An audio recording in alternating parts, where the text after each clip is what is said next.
Salem never sleeps, and this Tuesday proves it.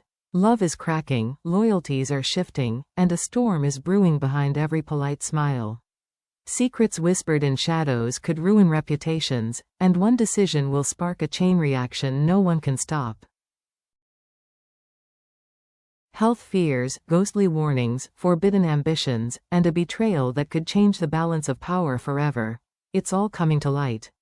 Because in Salem, peace is just an illusion, and even the quietest Tuesday can become the day everything falls apart. The episode begins quietly, but that silence doesn't last long. Inside the Evans' black townhouse, Belle paces back and forth, her phone clutched tightly in her hand, her breathing shallow. Something's wrong with her mother, and she knows it, even if she can't yet name what it is. Marlena has been distant lately, her eyes occasionally unfocused, her voice softer than usual, almost detached. At first, Belle chalked it up to exhaustion. But now, as she recalls small moments, forgotten appointments, pauses mid-sentence, strange looks of confusion, her heart begins to race. "Mom," she calls out, but there's hesitation in her voice. Because deep down, Belle isn't sure who she'll find when Marlena answers. Viewers will feel the tension in every detail, the ticking clock, the flicker of light, the faint tremor in Belle's hands. Her instincts scream that this isn't just stress or age. Something darker is creeping in, something that feels familiar. Could it be the lingering trauma of her past possessions? A repressed memory resurfacing? Or perhaps a new threat, invisible, but already tightening its grip? When Marlena smiles faintly and says she's fine, longtime fans know that word is the most dangerous one in Salem. Because in this town, fine never means fine. And as Belle's fear grows, the question lingers in the air like a haunting melody. Is Marlena slipping away again, this time for good? Across Salem, the shadows lengthen, and in the sleek, cold office of DeMera Enterprises, E.J. DeMera sits alone. A brandy glass glints in his hand as he stares at his reflection in the darkened window, the face of a man who has everything and yet trusts nothing. Then, without warning, he hears it. A familiar, lilting voice that freezes him mid-sip. "Don't do it, Elvis Jr." He turns sharply, and there she is. Susan Banks. Or at least, something that looks like her. Her presence feels both ghostly and maternal, shimmering between reality and memory. She's dressed in soft colors, her eyes filled with warning. "You always rush, my boy," she whispers. "Not every battle needs a sword. Some need silence." For EJ, this isn't comfort, it's torture. Patience has never been his virtue. He's a man built on momentum, on striking first and questioning later.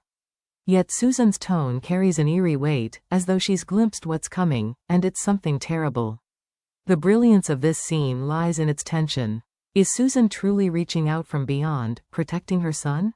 Or is she a manifestation of EJ's guilt, born from years of ruthless ambition? Either way, her warning rattles him. By the time the vision fades, EJ's hand trembles, his composure cracked.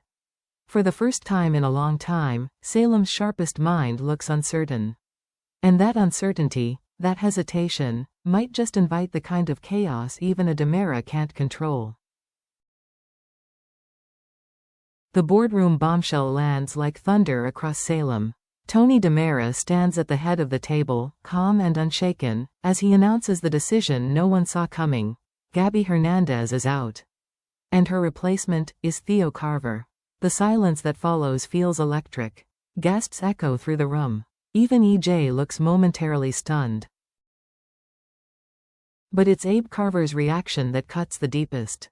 For him, this isn't victory, it's heartbreak wrapped in pride. He's watched the DeMeras devour good people for decades.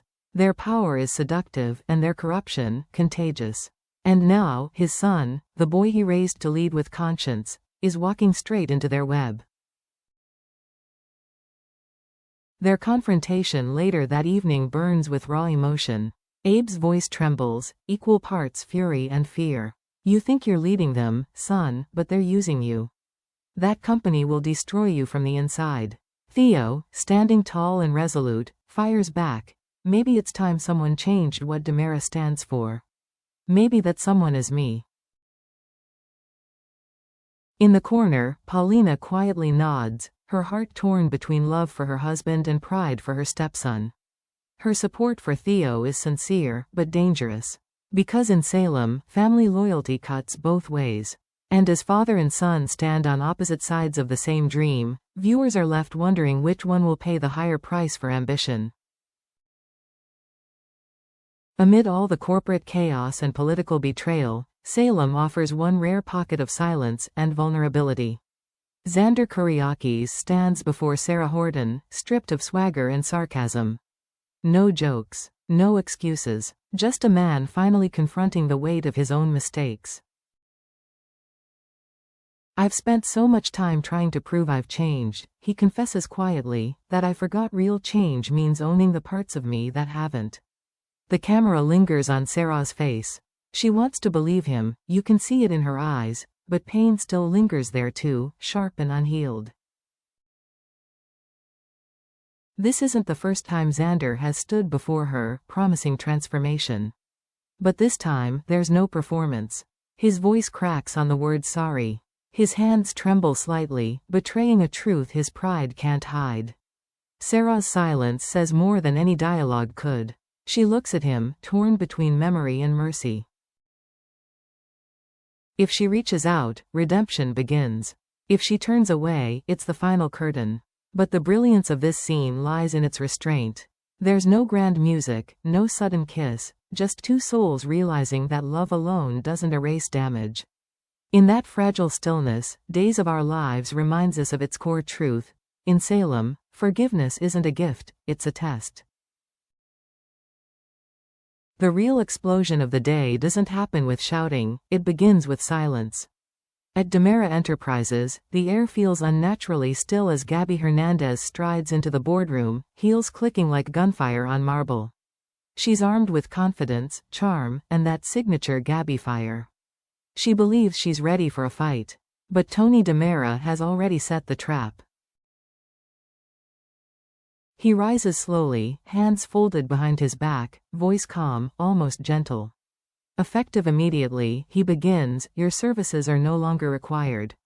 The words hit like bullets. The room goes dead quiet. Even EJ looks unsettled, though only for a moment. Gabby laughs, incredulous. "You're joking." But Tony's eyes never waver. "This isn't a joke, Gabby. It's preservation. For the company, and for the family." And then comes the final blow. Theo Carver will replace her as CEO. Her face falls, disbelief, then fury. "You'd replace a DiMera ally with a Carver? You've just handed our legacy to outsiders." Tony stays cold. Maybe an outsider is exactly what this family needs. The humiliation is complete. Gabby's voice trembles as she warns, "You'll regret this, Tony." The DiMeras always do. As she storms out, EJ lingers in the shadows, calculating. His expression is unreadable, but his mind is already turning. This isn't business anymore. It's bloodline warfare. And in Salem, no one wins a family war without spilling a little blood. Tuesday's episode leaves us not with closure, but with tremors, hints of the earthquakes still to come. Marlena's shadow. Her strange behavior feels like the start of something eerie. Is this stress, or the whisper of something supernatural? A relapse of the darkness that once nearly consumed her soul? If so, Salem may be on the edge of another haunting chapter. EJ's warning. Susan's ghostly words are still echoing. EJ's restraint won't last long, it never does. Once he moves, he'll move ruthlessly, and Salem may not be ready for his next strike. Theo's rise. His promotion has already drawn battle lines. Abe's outrage, Paulina's quiet pride, these emotions will bleed into politics, family, and even love. Expect fallout that tests them all. Gabby's revenge. Humiliation is Gabby's fuel. And humiliation in public? That's war. She won't stay quiet for long, and when she retaliates, the DiMeras will wish they'd never underestimated her. Meanwhile, Sarah and Xander's fragile truce reminds us that even in Salem's darkest storms, there's always a flicker of hope, small, stubborn, and heartbreakingly human. So, what do you think, Days fans? Will Gabby's fury bring down the Demera dynasty? Can Abe forgive Theo for diving into a world he swore he'd avoid? And what exactly is happening to Marlena? Is it stress, or something far more sinister?